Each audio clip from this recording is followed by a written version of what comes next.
Hey, what is going on, guys? It's Johnny and welcome to another Genshin Impact video.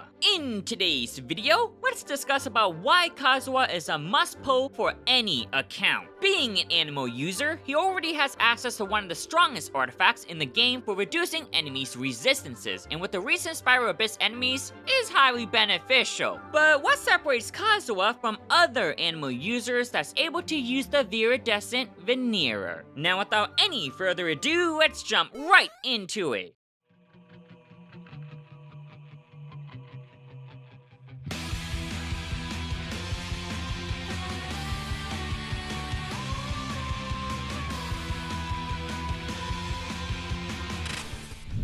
When Kazuha was initially released in version 1.6, we're getting old. He wasn't really popular since many thought that he was just another Venti. However, players later realized that that was not the case and that there were big differences between the two. When looking at both characters, most would probably compare their mobbing, so let's discuss this first. Venti's ability to group relies on his burst, Wind's Grand Ode, which may be harder to use off cooldown if you struggle with energy, though it is better for continuous grouping of smaller enemies, but has less control and makes it harder for melee characters to reach since it lifts the opponents up into the air. With it, you do want to ensure you can defeat the enemies within the burst, so new enemies can spawn and immediately be pulled in to get the most of its duration. Kazuha, on the other hand, groups with this elemental skill, Chihaya Buru, meaning you can use it off cooldown. While he doesn't have a continuous pull like Venti, it is something that I do prefer since it is more consistent and controllable. Not to mention, it also works on most opponents, and sometimes all it takes is one pull to defeat the mobs anyway. Outside of their grouping though, they do have different supportive roles that they wish to fill. Venti is more of a battery support since he generates a lot of elemental particles with his passive Storm Eye for the infused element, while Kazuha is more of a buffer support that boosts infused elements damage thanks to his passive Poetics of Fubutsu. Both passives are really good, but Venti's is arguably less beneficial between the two because if you're burst reliant, then you'll most likely have the best artifact set in the game, Emblem of Severed Fate, and stack energy recharge since it will scale into more damage. There are also weapons like Favonius to help with gaining energy for the party, so the extra elemental particles might not always be needed. This is where Kazuha pulls ahead because increasing the party's elemental damage will always be needed since there isn't a restriction or limit. The damage increase is no joke either. If you're running 900 elemental mastery on Kazuha, which is definitely possible using F2P weapons like Iron Sting or Tokabo Shigiri along with main stat EM on your Sans, Goblet, and Circlet, then you'll be at 841 elemental mastery since he receives an additional 115 from his Ascension stat. At 900 EM, he will increase the infused element's damage for the party by 36%, which is just insane. Unlike Sucrose, who increases elemental mastery and is more specific for dealing elemental reactions since that's what EM does,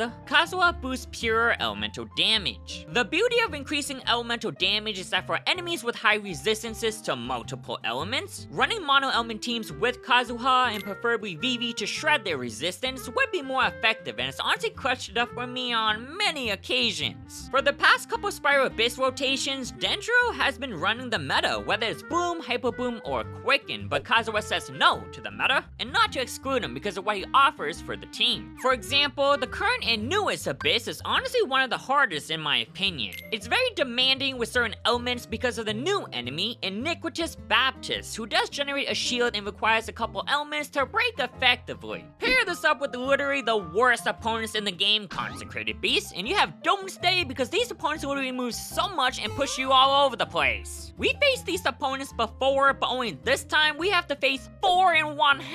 This battle can be very frustrating because it's too chaotic to know what's happening, and they also have 40% resistance across all elements along with 70% to their corresponding element. Vivi shreds exactly 40% resistance. On my F2P account, I really struggled with 412 because of these opponents and have tried all the Dendro Reaction team comps that I had, but received no luck because the Consecrated Beast just moved a little too much. This would of course be much easier with Nahida since she can mark opponents and damage them wherever they may be, but my F2P account doesn't have Nahida, so I resorted to doing a freeze team comp and just focused on dealing immense amounts of cryo damage with the help of Kazuha. This has proved to be very powerful and enabled me to beat Chamber 3 in my first attempt with 36 stars. The same was actually true for the Wii Nut as well. I wasn't able to beat it with my Dendro Reaction team comp, stuck with the Mono Element team, and cleared it with these. If you're struggling against enemies with multiple resistances, try running Kazuha because he might just solve the problem. Overall, Kazuha offers a lot for the team, ranging from grouping up enemies, increasing elemental damage, shredding resistances with VV, and just very flexible. He remains to be a very strong character and will continue to remain future-proof, and if players don't have him, then I think they should consider getting him. I pulled for Kazuha on his initial release way back in version 1.6 from my F2P account, and I can't express how many times he's helped me in tight situations. It wasn't until recently that I decided to pull for Kazuha on my main account, since I had this policy of not getting the same character on both accounts, but said screw it because he's that good. And I'll probably end up getting every single character eventually anyway. With his rerun banner this time around, I couldn't pass up the chance of getting him because he offers too much. I am covering 2 games in Genshin Impact and Honkai Star Rail, and therefore time is really important. I'm looking to clear the spiral bits with these by getting in and getting out. And with Kazuha on my main account, it'll help me accomplish that much easier because of how strong he is. Definitely an S tier character that will always be viable, so I do recommend players getting him because when things look doom and gloomy, try using Kazuha and an elemental team because they might just pull it off. Alrighty guys, thank you so much for tuning in. If you did enjoy the video, be sure to smash that like and subscribe button. Don't forget also to turn that notification bell so you don't miss on any newly released videos. I've been Johnny D, and until next time, I'll catch you guys in the next one.